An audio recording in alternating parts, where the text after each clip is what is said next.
Giving all glory, all praise to the Most High Yah by saying hallelujah. My name is Moreh Ruahkel. Welcome to Waters of Reflection, page 1. Waters of Reflection represent war, W-O-R, war, the internal war, right? And what can we do to make ourselves more war ready in the time of trouble? Where we know in the book of Jeremiah 30, it said a time of trouble.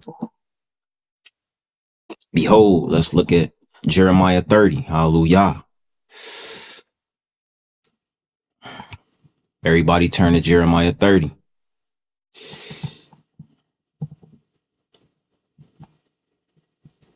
And if y'all look at verse 1, let's look at verse 1. Hallelujah.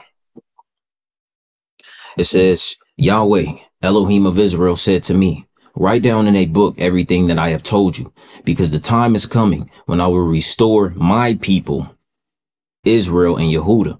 And Almighty does have a people that he purchased historically, right?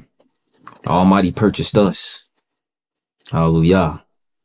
Because the time is coming when I will restore my people, Israel and Yehudah. I will bring them back to the land that I gave their ancestors, and they will take possession of it again. I, Yahweh, has spoken. And Yahweh says to the people of Israel and Yehudah, I heard a cry of terror, a cry of fear and not of peace. Now stop and think. Can a man give birth to his child? Can a man give birth to a child? Why then do I see every man with his hands on his stomach like a woman in labor? And when you know you're dealing with the stomach, the physical pain, that's our where a lot of our oxygen lives, is in our stomach. Almighty says the spirit of a man is the candle of Yahweh, searching all the inward parts of the belly. So when we talking about his hands being on his stomach, it's talking about he's in a moment of intense pain and intense challenge, right? Where he's gasping for air, just like a woman would when she's giving birth, yelling out, ah, you know what I mean? All of that going on. The Almighty saying this type of pain is going to befall the men on the planet, right? And what is the cause of this great pain? What is the cause of this great travail? It's the process of the Almighty actually bringing his people back home and restoring his people back on the Zion. So what can we do to get ourselves more war ready for this moment right here? And that's what the Waters of Reflection is about. Hallelujah. And before we talk about it, let's go ahead and open up with a prayer to the mighty Yah by saying hallelujah. Yahweh is my shepherd, I shall not want.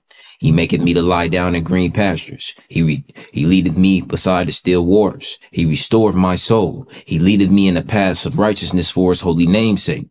Yea, though I walk through the valley of the shadow of death, I will fear no evil, for thou art with me. Thy rod and thy staff, they comfort me. Thou preparest a table before me in the presence of my enemies. Thou anointest my head with oil. My cup runneth over. Surely goodness and mercy shall follow me all the days of my life, and I will dwell in the house of Yah forever. Hallelujah. And today's subject, what we will talk about to get us more war ready, is, of course, let's deal with the aspect of gold real quick. Let's deal with gold in the Bible, right? Well, first of all, go to Genesis 2 and 12. It says, we'll start in 2 and 10. It says, a stream flowed in Eden and watered the garden. Beyond Eden, it divided into 4 rivers. The first river is the Pishon. It flows around the country of Havilah. Genesis 2 and 12. Pure gold is found there, and also rare perfume and precious stones. So what makes something valuable, right? It's rarity, right? You can't find it everywhere. You can't find that type of metal or that type of substance. You can't find it everywhere, right? That's what makes something valuable. So a lot of times when we taking our judgments, we looking at our judgments on what it is, right? That's what we want to look at, on what it is, not who it is, but what it is, right? What does it contain? What about this substance makes it peculiar, right? What is it about this substance that makes it pure gold, that makes it valuable, that makes it worth it my time to mine, right? Everything we get come from the ground. So everything we purchase got to be worth the sweat on our brow. So that's the first thing we want to talk about today. We want to talk about the pure gold. We want to talk about the gold. So let's keep going. Let's see what other scriptures we can find on gold. Let's look at Genesis 24 and 22, right? And this is when Abraham sent his servant to go find a wife for Isaac, right? Let's look at this. All right, it says Genesis 24:17. This is when the servant meets. See, back in the day, a lot of times, they would go, or people would go back to their own kindred to find wives, right? Reason behind that is because the Almighty wanted the bloodline to be pure. So a lot of times we had to go back home to our original land, our original ancestors, which was the land of Ur, right? That's where Abraham dwelt at. You know what I'm saying? He dwelt in the land of Ur, the Chaldees. You feel me? So he had to go back, and he told his servant to go back to find a wife for his son, right? Because the queen is the most important piece on the board outside of the king, right? But a lot of times to get good in life, you got to learn how to work without that queen. You feel me? But when you got that queen on the board, it's up to that king on how he moves that queen. You feel me? So Abraham was like, look, I don't want my son marrying the women of this land. Go back home from the own sisters and find you a wife. But that's not what I wanted to highlight in here. I wanted to highlight how his servant dealt with the woman when he met this woman, right? So in Genesis 24:17, it says the servant ran to meet her and said, please give me a drink of water from your jar. She said, drink, sir, and quickly lowered her jar from her shoulder and held it while he drank. When he had finished, she said, I will also bring water for your camels and let them have all they want. She quickly emptied her jar into the animals, drinking trough and ran to the well to get more water until she had watered all his camels. The man kept watching her in silence to see if Yahweh had given him success. When she had finished, the man took an expensive gold ring and put it in her nose and put 2 large gold bracelets on her arms. He said, please tell me who your father is. Is there a room in his house for my men and me to spend the night? My father is Bethuel, son of Nahor. And Milcah, she answered, there is plenty of straw and fodder at our house, and there is a place for you to stay. Then the man knelt down and worshiped Yahweh. And he said, praise Yahweh, the Elohim of my master Abraham, who hath faithfully kept his promise to my master. Yahweh has led me straight to my master's relatives. The young woman ran to her mother's house and told the whole story. Now Rebekah had a brother named Laban, and he ran outside to go to the well where Abraham's servant was. Laban had seen the nose ring and the bracelets on his sister's arms and had heard her say what the man had told her. He went to Abraham's servant who was standing by his camels at the well and said, come home with me. You are a man whom Yahweh have blessed. Why are you standing out here? Now, how did they know he's a man that Yahweh have blessed? Because as soon as this servant seen that woman who was wifey material, and we know she wifey material because she took the water out of her own substance just so his animals can have something to drink. If that ain't a virtuous woman to put the mission beyond herself, tell me what is then. Give me a better example. I can't find one. The women that put the mission above themselves always came out blessed every time, right? Because that's the role of a woman. The role of the woman is the spirit of the earth. And many of the ancient, and one of the ancient books I'm gonna share with y'all on this channel. And actually, I'll go ahead and read that for y'all right now. I'm gonna read y'all a little slip of this because this book is really, I like to call it the book of balance. And what it does is it teaches you the different balances of life. So I'm gonna read you a quote on what the spirit of the earth is, right? And it's written in a poetic sense, right? So let me go back here in a second so I can share this with y'all and we can keep moving, right? All right, so listen to this, right? The quote, it says, the earth is very thick, lowly below all else. It bears everything and nurtures all beings. It can bear even the weight of great mountains, and it can endure even the erosive force of great waters. And when we think about how powerful the earth is, and we know the earth is standing still. The earth is standing still. That's what it does. It stands still. And it bears the pain of everything on the planet. So whenever we mess up, the earth bear that. Whenever the animals mess up, the earth bears that. Whenever we tampering and messing with nature and pulling the oils out of the earth so the earth can't stay cool, guess what? The earth bear that, right? But who created the earth? The Most High created the earth on the 3rd day. You feel me? It was part of his creation, right? Right after he created the light, right after he created the sky. The Almighty created the earth for all of his creation to be able to be nurtured, right? Just like a child, when it first comes out the womb, it has to drink that breast milk. right? So everything we dealing with on the planet, it comes from Mother Earth. The silver, the gold, it all belongs to Mother Earth, but it belongs to the Most High first because He created it, He designed it, the inner and outer fabric of the earth. Now let's go back to this quote. It says, "The earth is very thick, lowly below all else. It bears everything and nurtures all beings. It can bear even the weight of great mountains, and it can endure even the erosive force of great waters. It tolerates being pierced by plants and trees." And when you think about everything the earth have to deal with, the trees gotta come through there. The soil have to get through the soil and the water, because it's water. It's water that keeps the earth nourished and alive. Without that water, the earth would dry up and die. The grass, and we know the waters come from the sky, right? And that's why the Almighty created the sky. So, I heard a lot of different interpretations of people that read the Bible. They say water, it never rained. It never rained before the days of Noah. You know what I'm saying? I happen to disagree, but I understand the point of what they make, because a fountain did come out the earth to water the whole earth, right? But the reason that system was in place is because man didn't till the ground yet. That don't necessarily mean it didn't rain. The fountain is y'all telling me the windows of heaven wasn't bringing down rain from the heavens, right? Impossible. I would say so. I could be wrong. But that was the whole reason of the Almighty creating the firmament, was so that the water wouldn't come out and drown us, right? It's a limitation and a threshold. And just like the waves on this plane of existence on earth, just like that, right? Those waters sometimes rage, right? But we don't necessarily know how deep those waters even go. And what's even, you know what I mean? We don't know, like, the depths of those waters. Maybe you go so far down, it's a whole nother world now. We have no idea. You get to a certain point where you so deep in the ocean, you can only even go so deep. Only certain animals can get that deep in that water, right? And they carry light, right?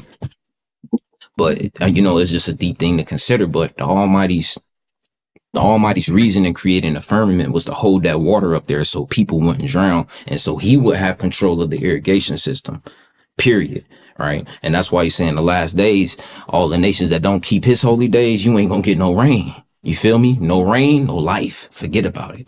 But going back to Genesis 24:32, it says, "So the man went into the house, and Laban unloaded the camels." And hallelujah, I got a fly flying around here. I love flies, but I hate them at the same time. But flies is nothing more war ready than a fly. There's nothing more war ready than a fly. They don't fear humans. They're here to, you know what I mean? They're here to decompose things, decompose trash. But I got the doors open. I got the doors open to get that air circulating here. But if you see a fly on the camera, that's the reason why, because I got the doors open in my studio.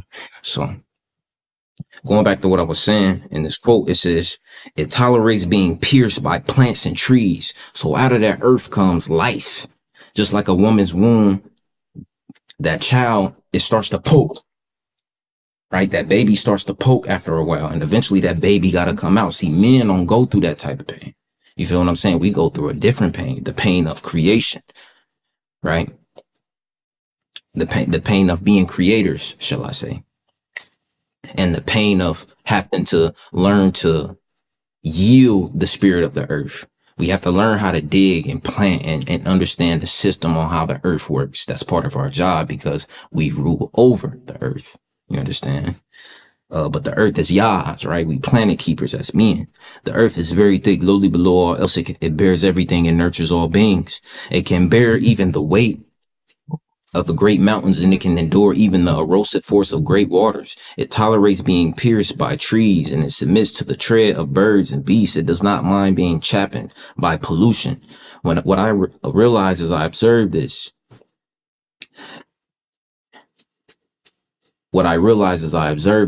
the spirit of emulating heaven and earth. If people can be open-minded and magnanimous, be receptive to all, take pity on the old and the poor, assist those in peril, and rescue those in trouble, give of themselves without seeking reward, never bear grudges, look upon others and self impartially and realize all as one, then the people can be companions of heaven. If people can be flexible and yielding, humble with self-control, entirely free of agitation, clear of all volatility, not angered by criticism, ignoring insults, docilely accepting all hardships, illnesses, and natural disasters, utterly without anxiety or resentment when faced with danger or adversity, then people can be companions of the earth. With the nobility of the heaven and the humility of the earth, one joins in with the attributes of heaven and earth and extends to eternity with them. Hallelujah. So that's what we talking about. We talking about silver and gold. You feel me?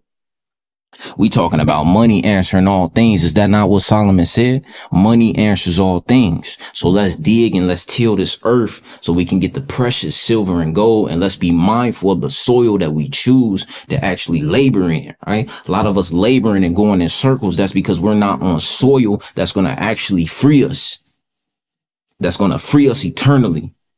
And the only way to freedom is through prosperity, through consistent mining, right? Through consistent understanding and increasing our knowledge of the soil that we put our hands into. You know what I'm saying? Everybody's trades is different. Everybody on different soils, right? Everybody is not on the soil I'm on. You feel me? Very few people is on the soil and on the time zone that I have to work and till my soil on. But my soil brings me great reward. That's how I know where I'm at. You know what I'm saying? That's how I know the Almighty is blessing me and directing my steps, because my soil is yielding fruit and it extends fruits to other people around me. You understand what I'm saying? So that's how you know when you're on the right soil. Now, if your soil is only beneficial to you, you might want to rethink that soil. You might want to rethink that soil, because it's not, as the quote said, we have to embody the spirit of the earth, which means we must provide and extend kindness. My brother should be able to come to me in his time of trouble and be able to eat with me. My friend, my companion, my children, my wives should be able to come to my soil and be able to dig and eat and share with them my portion. My portion shouldn't just be fit for me, or I'm not a real man, and I'm not embodying the nobility of heaven, nor am I embodying the humility of earth, because both works in a system that provides for other people. So when we talk about the waters of reflection, are we in the soil that's bringing forth the pure gold? The Almighty decked Eden out with pure gold. So everything that was in Eden and everybody that existed and everything that existed in Eden, right? And Eden was a civilization. Adam and Eve was a civilization that mastered animals, but it failed because it didn't understand the rulership of earth. It didn't understand that it's supposed to rule over earth and not allow earth to rule over it. And that's what's going on with a lot of people. The Almighty said, my shepherds feed themselves. They don't feed the flock. They feed themselves. That's not embodying the spirit of the earth. That's not embodying the nobility of heaven. The greatest teachers make students better than themselves. That's fertility. That's life. Waters of reflection. Let's get into it. Let's dig in. Let's get reflective. Let's look at these waters and puddle these waters and see our own reflection, because that's true war. The waters of reflection, WOR. Hallelujah. So money answer all things, silver and gold, and above. The one thing that I found in the scriptures that's higher than silver and gold, and we're going to table this. We're going to table this, right? Because and this is when we start to get into the embodiment of heaven. So I'll go ahead and call this video the embodiment of earth. But in that testimony, Abraham sent his servant decked out Isaac's, his son's future wife, with gold rings. Laban came back like, oh, snap, this man is blessed. Yeah, you can come stay with me. Why? Because a man is known by the fruit of his work. So if we as young men, right, we want to be approved by our elders, we got to do things that bring forth work, that bring forth substance that can feed families and generations. That's what we got to put our mind to. Because if it don't make money, it don't make sense. And it's different forms of currency. It's different forms of money. It's different forms of money. Genesis 1, the first form of money is spirit. The first form of money is spirit. How do we know that? Samson. Let's look at Samson. All his power, all his light energy, his sun energy was drained when he got his hair cut. He couldn't go in and come out as he did before. But what happened at the end of his life? He humbled his spirit and he embodied the spirit of earth. Because before he was a heavenly being, he was God on earth. He was God on earth, and the heavens have blessed Samson with the power to be able to fight all these Philistines single-handedly. But when he disobeyed the instruction, when he got too caught up in self and lust, right? That's when he got stripped of his power. And see, that's what we have to understand. There's always somebody the Almighty can raise up to take our spot. The Almighty his word is going to fulfill itself. So if he called you to action and you not taking heed to your calling, he's going to raise up somebody else to do the job. Either way it go, the job is going to get done. Believe me, Most High is never going in relying and trusting in his princes. That's why we don't even truly know how long we've been repeating this reality over and over and over again, right? My nation, the children of Israel, our nation, have been repeating the same reality for hundreds of years. When are we going to pay that price to evolve and get out this cycle? Everybody believe that they're a somebody, but they don't have the substance of the somebody that they think they are. They don't have the inward parts of the person that they think they are. And that's what we should be striving for. See, talking is just not enough. Solomon said, talk only tend to penury. So when I hop on this podcast and I'm talking, this ain't even talking. This leadership. This is a form of leadership for me. Influence and change, right? Because in my time of trouble, I'm going to need strong people that I can rely on, because we all men and we all fall into trouble. All of us. I don't care how big, how tall, how smart, how intelligent, how much money you got. You will fall into trouble one day. You will fall into trouble. And that's where your leadership and your influence and the time that you invest in people, right, is going to come into full effect. Because everybody gets tried.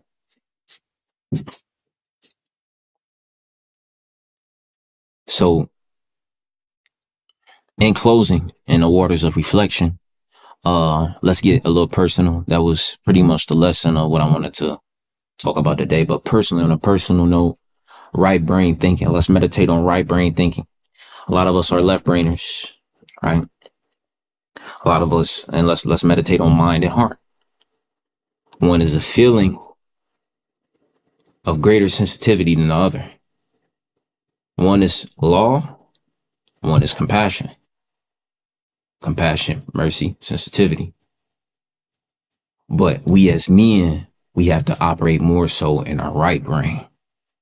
Be balanced, but the goal should be to make our sun energy, our right hand and our right brain much stronger.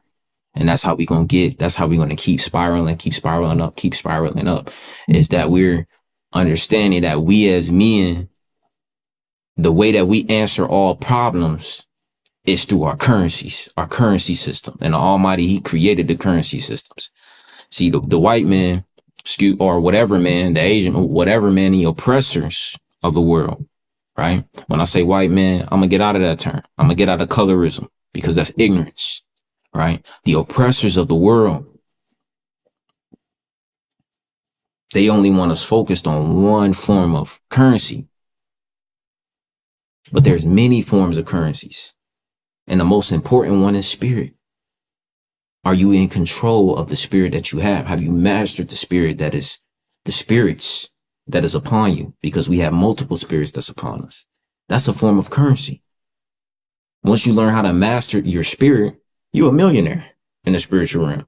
No matter if you got the physical money or not, because you can go anywhere and display, right, talent. You can go anywhere and display art and perfection. Hallelujah.